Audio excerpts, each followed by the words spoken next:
Welcome back to our boat story. We just completed our first month on the Great Loop and we thought it'd be a good time to go over our expenses.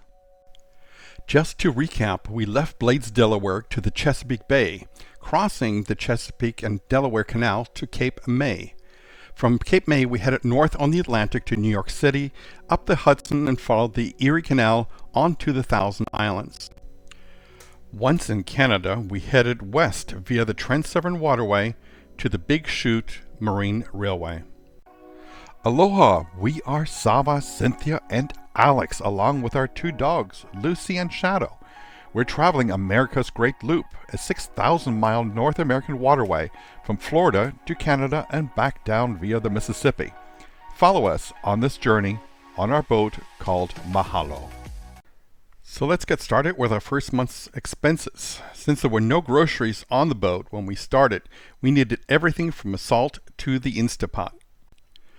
What I'm saying is that most of the groceries came from Walmart, and there may be some non-food items this first month, making the number a bit larger than we normally pay for groceries. We also included all the times we ate out or had ice cream or some snacks or something offshore. So that's all in our grocery bill. So here it is. The grocery bill came to $1,716. Our next category is excursions. We only had two, that being Bolt and Singer Castles in the Thousand Islands. That came to $82. This portion of the loop has many free docks and anchor opportunities, as you saw in the episodes. We like to anchor, as you know, for it is easier for us to drop the hook than to try to park the boat in a slip. We anchored or stayed free 65% of the time, with only 34% at marinas or paid docks. Our marina bill came to $485 for the month. Next, we have permits. The good news is there was only one, the Trent Severn Waterway. We opted to only pay for the one-way pass and not prepay for moorings at the locks. This turned out to be the most economic option and worked out really, really well.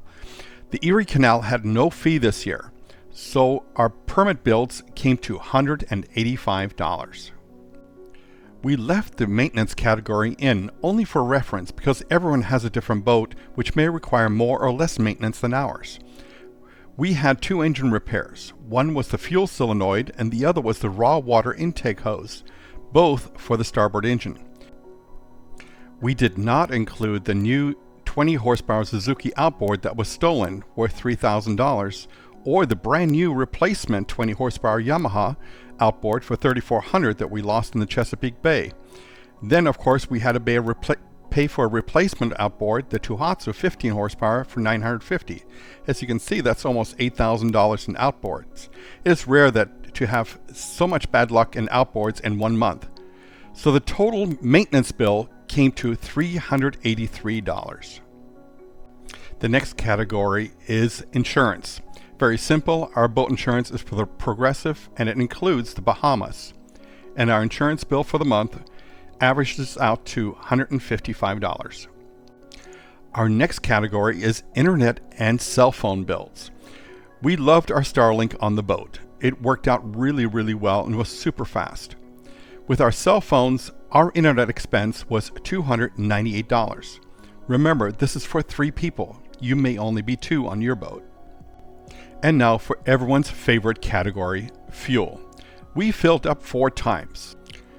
Once in Cape May at South Jersey Marina, then on the Hudson at Shady Harbor. The cheapest fuel, keep this in mind, was Brewerton, New York, on the west side of Lake Oneida at Winter Harbor. We did not want to fill in Canada because it is so expensive, so we filled at Horizon Marina, Alexandria Bay in the Thousand Islands. As you can see here, the total hours for the month were 196. We covered 1,150 miles. On a side note, we try to keep everything simple for everyone to relate to.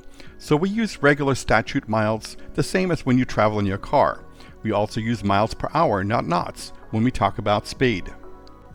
You see that we consumed a projected 544 gallons. I say projected because we did not fuel in Canada, This works out to 2.22 miles per gallon.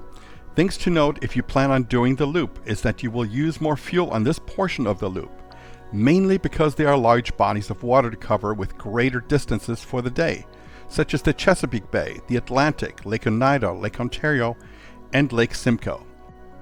Another issue is the Hudson Tide, which is very strong and can consume a lot of fuel if not timed right, which was our case when we went through New York City. We, however, did ride the Tide up the river the next day for 6 hours all the way from New York City to Athens, which was wonderful. So the total fuel bill came to $2,347. And there you have it, all broken down. The total loop expense for the first month was $5,652. Hopefully this gives you all a good idea what expenses to expect. What an amazing experience so far. Thank you for joining us on this journey. We love all your comments and questions and try to answer every one of them. Please like, share, and subscribe, and most importantly, subscribe. It really helps out our channel. We'll see you again next time as we continue on the Great Loop on the Georgian Bay.